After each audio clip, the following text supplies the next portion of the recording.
Di Yogyakarta, pemirsa, sebanyak 7 orang calon siswa asal Jetis tak terima di SMP Negeri 6 Yogyakarta pada penerimaan peserta didik baru PPDB jalur zonasi radius. Meski rumah mereka masih satu RW persis di belakang sekolah. Ya, sementara itu di Bandung, Jawa Barat, pihak SMA Negeri 5 dan SMA Negeri 3 Bandung mendiskualifikasi 96 calon peserta didik yang curang.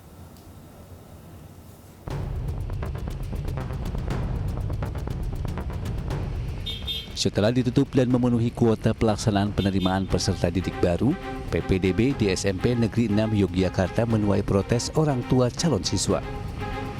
Pasalnya, setelah hasil PPDB jalur zonasi radius diumumkan pada 26 Juni 2024 lalu, ada 7 orang calon siswa yang berdomisili di dekat sekolah justru tidak diterima. Para orang tua calon siswa pun mempertanyakan regulasi PPDB jalur zonasi. Salah satu orang tua calon siswa mengaku heran karena tak satu pun calon siswa dari RW 04 Kelurahan Cokrodiningrat, Kecamatan Jetis, Yogyakarta yang diterima di SMP Negeri 6 Yogyakarta. Padahal tempat tinggal mereka satu RW dengan SMP Negeri 6 Yogyakarta, tepatnya persis di belakang sekolah. Sementara 3 RW lainnya yang berada di sekitar sekolah dan jaraknya lebih jauh justru banyak yang diterima. 6 kan ada di wilayah RW 04. Kenapa anak-anak RW 04 tidak diterima semua dari 7 yang mendaftar, sedangkan RW 08, 09, 03 malah diterima. Dan kita di sini menanyakan mekanisme ini gimana, cara penghitungannya gimana juga kita nggak tahu kan, kita orang awam.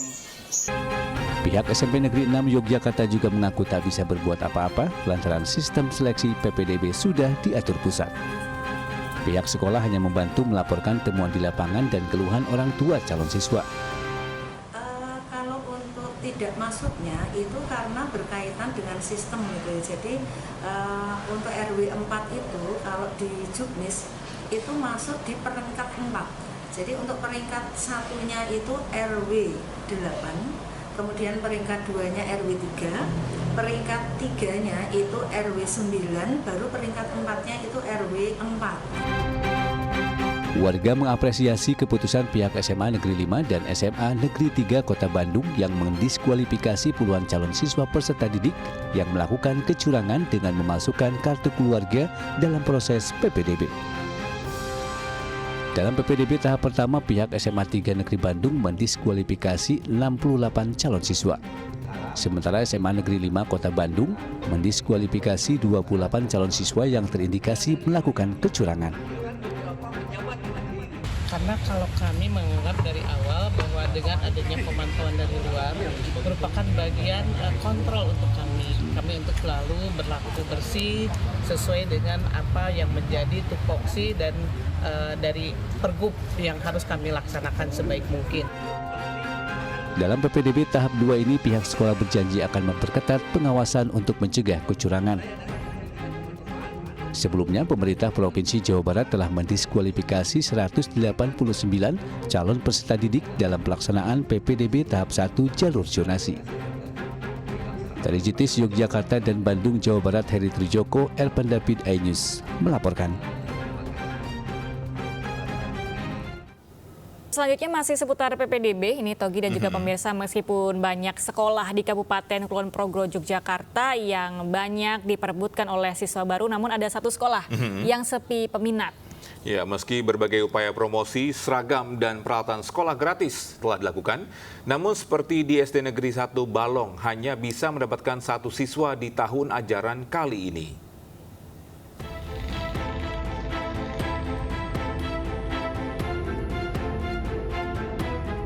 Jika di kota besar marak terjadi fenomena rebutan sekolah, namun di Kabupaten Kulon Progo, Yogyakarta, sejumlah sekolah justru berusaha mencari siswa baru. Dari 4 sekolah di Desa Banjarsari, jumlah siswa baru yang masuk ke sekolah dasar negeri hanya berkisar 1 hingga 4 orang.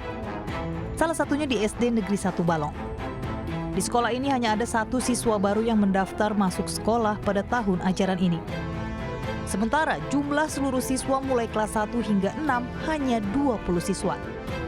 Fenomena minimnya siswa yang ada di daerah perbukitan menoreh ini terjadi lantaran banyak warga usia produktif merantau ke kota besar dan enggan pulang ke kampung halaman. Padahal sekolah sudah melakukan berbagai upaya agar menarik minat siswa.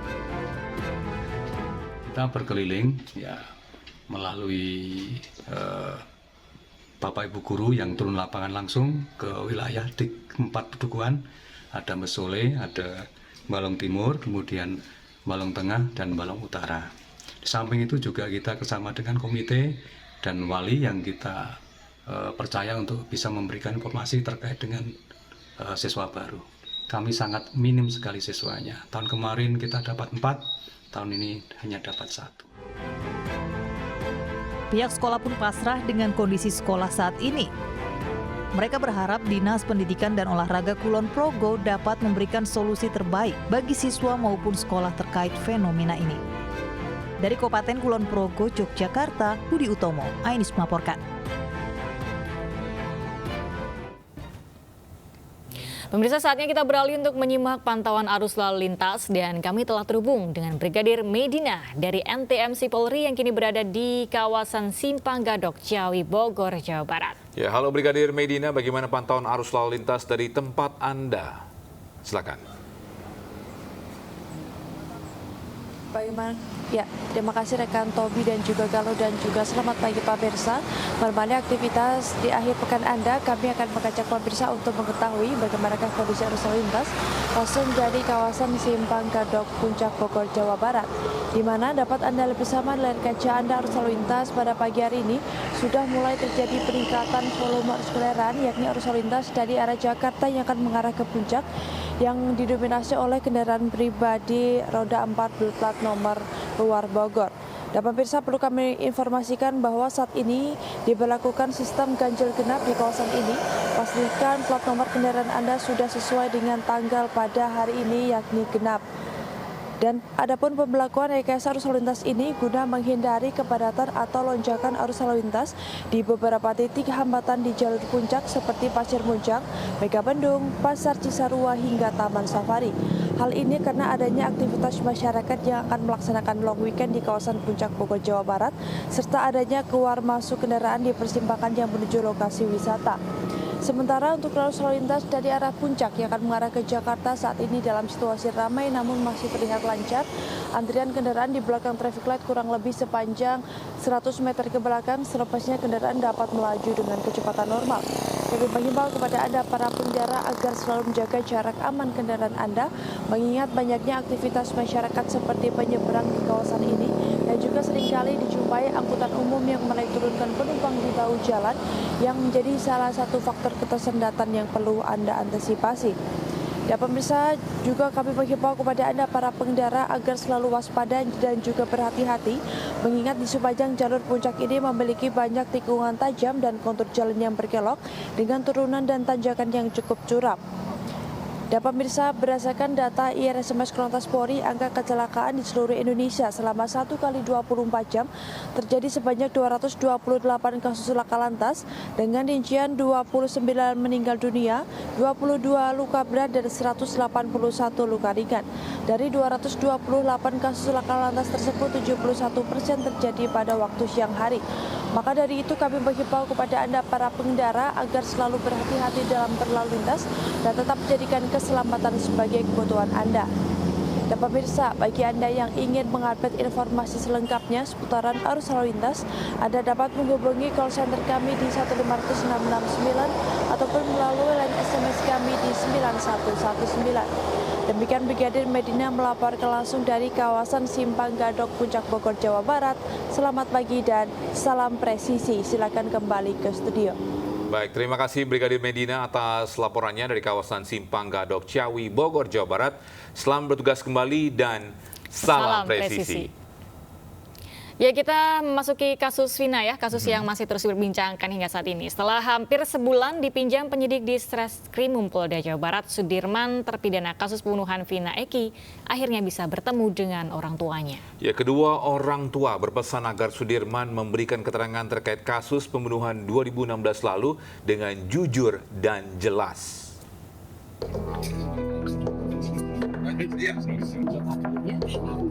Sairoh ibunda Sudirman tak kuasa menahan tangis setelah bertemu dengan sang anak di Ditreskrimum Polda Jabar. Sairoh dan sang suami Suratno ditemani oleh tim penasehat hukum berhasil bertemu dengan Sudirman yang secara khusus diberikan waktu untuk bertemu dengan keluarga. Dalam pertemuan singkat tersebut, Suratno berpesan kepada Sudirman untuk memberikan keterangan atau kesaksian dalam pemeriksaan dengan jujur dan jelas kepada penyidik. Sehat aja lah. Sehat. Nggak ada ya seperti orang yang lain bilang ngomong ya ini itu enggak, sehat aja lah. Tadi ada ngobrol apa? Tadi ada ngobrol apa aja, Pak? Ya biasa, yang ngomong yang benar gitu, jangan sampai salah gitu. Yang udah kalau enggak, yang jadinya pokoknya jangan sampai sletot lah ngomongnya gitu. Baik Suratno maupun Sairoh senang akhirnya bisa bertemu dengan Sudirman yang sejak penyidikan kasus Vina Eki tidak diketahui keberadaannya. Mereka juga menambahkan kondisi Sudirman dalam keadaan sehat. Tim Liputan melaporkan. Ya, sejumlah pengacara kini menjadi kuasa hukum bagi Ketua RT Abdul Pasren. Ya, diketahui sebelumnya Pasren masuk dalam pusaran kasus pembunuhan Vina Eki karena diduga memberikan keterangan palsu oleh salah satu keluarga terpidana pembunuh Vina. Rasman Arif Nasution membenarkan bahwa dirinya dan sejumlah pengacara lain telah ditunjuk untuk menjadi kuasa hukum bagi Abdul Pasren. Sebelumnya Pasren dilaporkan oleh keluarga terpidana pembunuhan Vina ini karena dianggap memberikan keterangan palsu di tahun 2016 lalu. Rasman juga memastikan bahwa Abdul Pasren tidak melarikan diri dan pihaknya sudah melakukan komunikasi dengan Pasren. Dalam keterangan di persidangan 2016 silam, Pasren membantah bahwa para terpidana tidur di rumahnya pada malam kejadian pembunuhan Vina.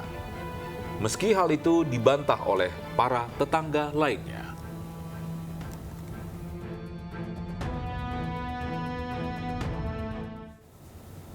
Sebelumnya, tim kuasa dari Peradi serta keluarga terpidana kasus pembunuhan Vina dan Eki mendatangi gedung Bareskrim Mabes Polri Jakarta Selatan setelah beberapa jam di gedung Bareskrim.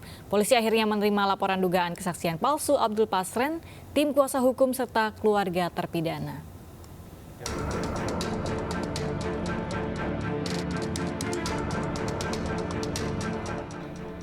Peradi sebagai kuasa hukum pihak keluarga terpidana serta sejumlah perwakilan keluarga terpidana kasus pembunuhan Vina dan Eki mendatangi gedung Awaludin Jamin Bareskrim Polri Selasa siang. Kedatangan mereka untuk melaporkan keterangan palsu atau kesaksian bohong oleh Abdul Pasren, Ketua RT lokasi penangkapan para terpidana pada tahun 2019 lalu. Yang saya laporkan itu karena pengakuan Pak RT itu keluarga memberikan iming-iming uang. Terus bilangnya disuruh berkata bohong alias karang cerita. Padahal kami tidak. Kami ke situ malah menyuruh Bapak RT Abdul Pasren suruh jujur. Kalau memang anak-anak itu tidur di rumah anaknya Pak Pasren, tolong jujur Pak. Itu aja ucapannya. Terus Pak RT bilang, enggak, itu bukan urusan saya, itu urusan polisi, saya nggak mau ikutan. Setelah beberapa jam berada di Bareskrim, laporan tim kuasa hukum serta pihak keluarga terpidana akhirnya diterima polisi setelah sebelumnya ada beberapa bukti yang dianggap belum lengkap dan segera dilengkapi. Ya, betul, memang terkendala bahwa bukti-bukti kita ya ada yang kurang dianggap kurang lengkap lah gitu ya.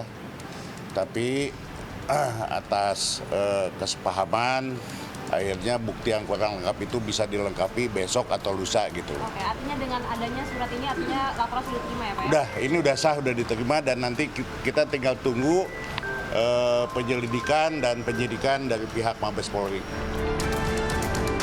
Atas laporan yang sudah disampaikan ke Bareskrim, pihak kuasa hukum dan keluarga berharap agar petugas melakukan pengujian kembali terhadap keterangan palsu dari Ketua RT, sehingga para terpidana yang ada di dalam jeruji bisa mendapatkan keadilan dan bebas dari segala tuduhan. Dari Jakarta, Tim Liputan iNews melaporkan. Pemirsa, pihak Polda Jawa Barat tidak hadir dalam sidang perdana pra-peradilan Peggy Setiawan 24 Juni 2024 hingga sidang harus ditunda. Ya, bagaimana perjalanan proses pengajuan sidang pra-peradilan Peggy Setiawan? Apakah akan terbentur oleh berkas perkara yang telah diserahkan ke Kejaksaan? Dan berikut kami hadirkan rangkumannya untuk Anda.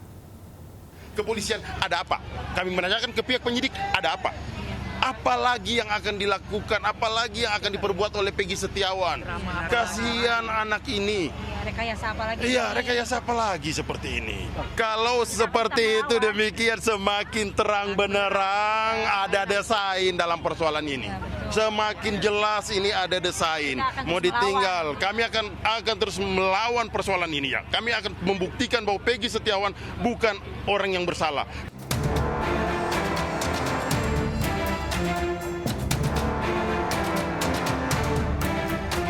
Begitulah ungkapan kekecewaan dari tim kuasa hukum Peggy Setiawan, tersangka kasus pembunuhan Vina dan Eki.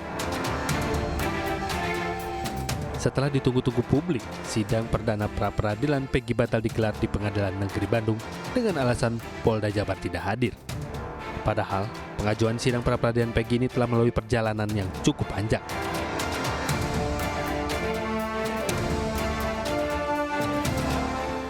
Mei 2024, ia ditangkap setelah polisi menyebarkan 3 DPO. Namun Peggy Setiawan alias Peron menjadi satu-satunya pelaku yang ditangkap dari DPO tersebut. Sisanya dianggap tidak ada karena kurangnya alat bukti. Usai penangkapan itu, pembuktian Peggy Setiawan sebagai pelaku oleh kepolisian diuji.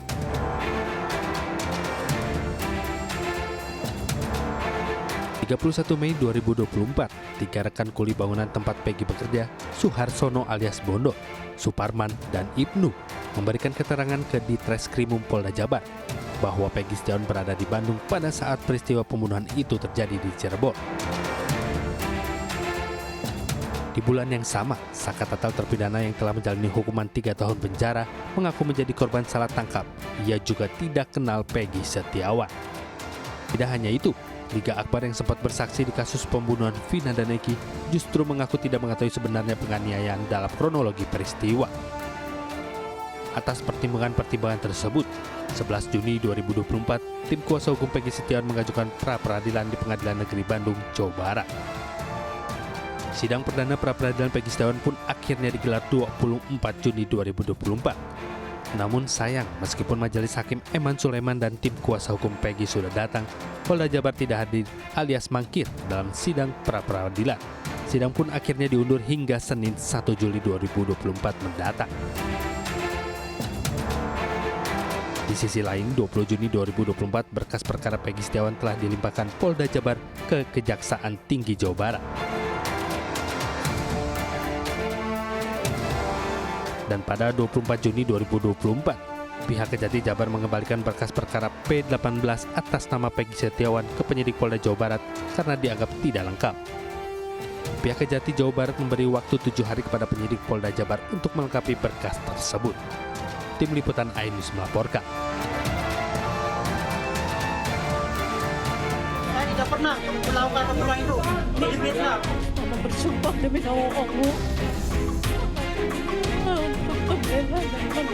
Mama bersumpah demi nama Allah. Atas ini karena kamu tidak bersalah. Saya tidak pernah melakukan pembunuhan itu. Ini di Vietnam. Saya rela mati. Saya tidak pernah melakukan pembunuhan itu. Ini di Vietnam. Saya rela mati. Kita beralih ke informasi lain, pemirsa. Tangis haru, keluarga pecah saat menyambut kedatangan jemaah haji di sejumlah daerah. Ya, di Pandeglang, Banten dan di Banyumas, Jawa Tengah, ratusan keluarga menangis haru menyambut kedatangan jemaah haji. Sejumlah jemaah bahkan sujud syukur saat turun dari bus rombongan.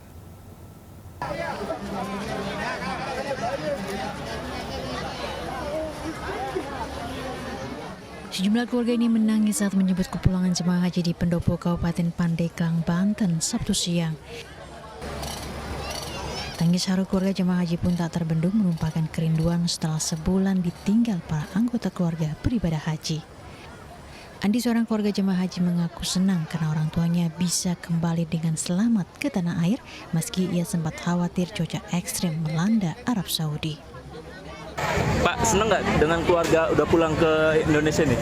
Ya alhamdulillah senang, sangat senang. Sebanyak 440 jemaah haji pada kloter pertama Pandeglang kembali ke tanah air. Dari total 983 jemaah yang berangkat pada tahun 2024 ini, 2 diantaranya meninggal dunia karena sakit. Pandeglang telah datang dengan selamat, semuanya 440 jemaah. Begitu juga di Banyumas, Jawa Tengah, tangis haru keluarga pecah saat menjemput jemaah haji yang kembali dari Tanah Suci. Sejumlah jemaah haji bahkan langsung melakukan sujud syukur saat baru turun dari bus di halaman Gor Satria Purwokerto. Mereka senang sekaligus terharu bisa kembali dengan selamat ke kampung halamannya. Haji sama Bapak? Iya. Bapak sakit? Bapak pasca stroke. Alhamdulillah berangkat sehat, sehat. Alhamdulillah. Semuanya senang. Alhamdulillah sudah sampai tanah.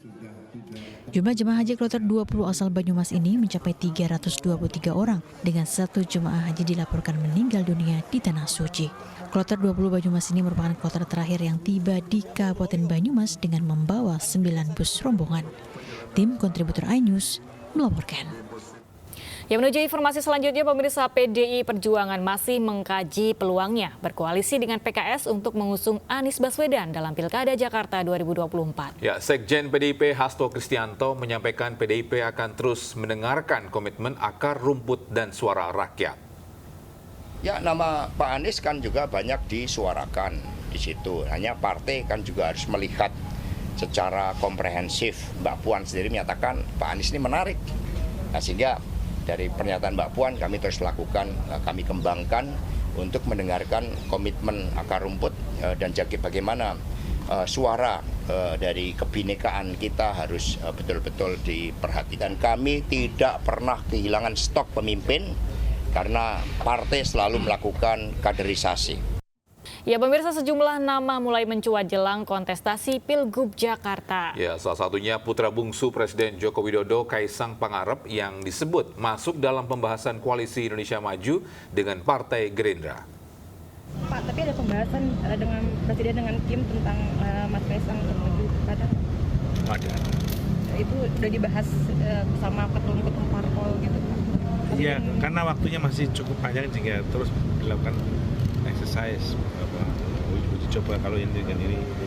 Iya, di Banten, di Provinsi Banten kami mengajukan Andra Soni, Ketua DPRD Provinsi Banten yang juga Ketua DPD Gerindra Banten, untuk maju menjadi calon gubernur Banten bersama dengan Saudara Ahmad Dimyati Natakusuma dari Pandeglang untuk menjadi calon wakil gubernur yang berpasangan dengan. Terima kasih masih bersama kami di Sindo Today. Bisa Gunung Lewotobi laki-laki kembali erupsi disertai hujan pasir dengan ketinggian abu 1000 meter dan membuat warga mulai resah. Akibat erupsi juga berdampak penerbangan menuju Bandara Fransai da Momere. Sejumlah penerbangan terpaksa dibatalkan karena ruang udara penerbangan tertutup debu vulkanik.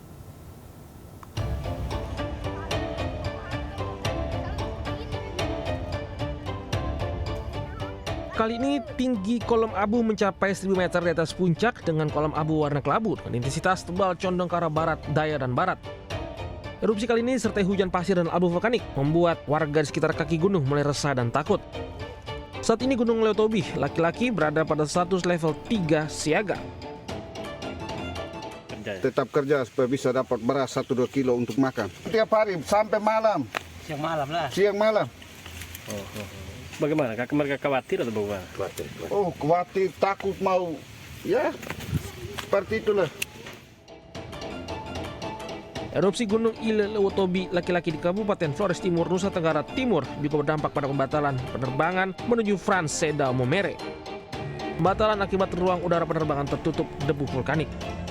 Dengan kondisi ini, ratusan penumpang yang akan terbang dari dan menuju Momere terpaksa menunda keberangkatan. Dari Sika, Nusa Tenggara Timur, Joni Murah melaporkan. Pemirsa, harga minyak goreng kita ini di sejumlah pasar tradisional di Boyolali, Jawa Tengah sejak sepekan terakhir mengalami kenaikan harga. Sementara para pembeli mengaku kaget dengan kondisi harga minyak dan sembako lain yang mengalami kenaikan di pasar saat ini.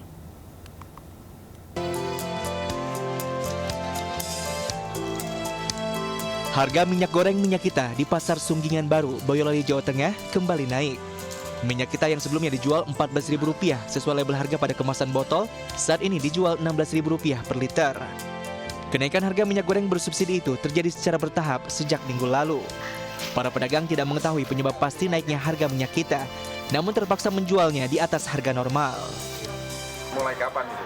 Sudah mulai 1 minggu. 1 minggu Rp16.000. Kemarin minggu belakang 15,5. Sekarang udah naik Rp16.000. Kalau mau beli 1 kerak udah beda harga lagi. Naiknya harga minyak kita membuat para pembeli bingung di tengah kondisi sejumlah harga bahan pangan lain yang saat ini juga naik. Dari Boyolali, Jawa Tengah, Tata Rahmanta, iNews melaporkan.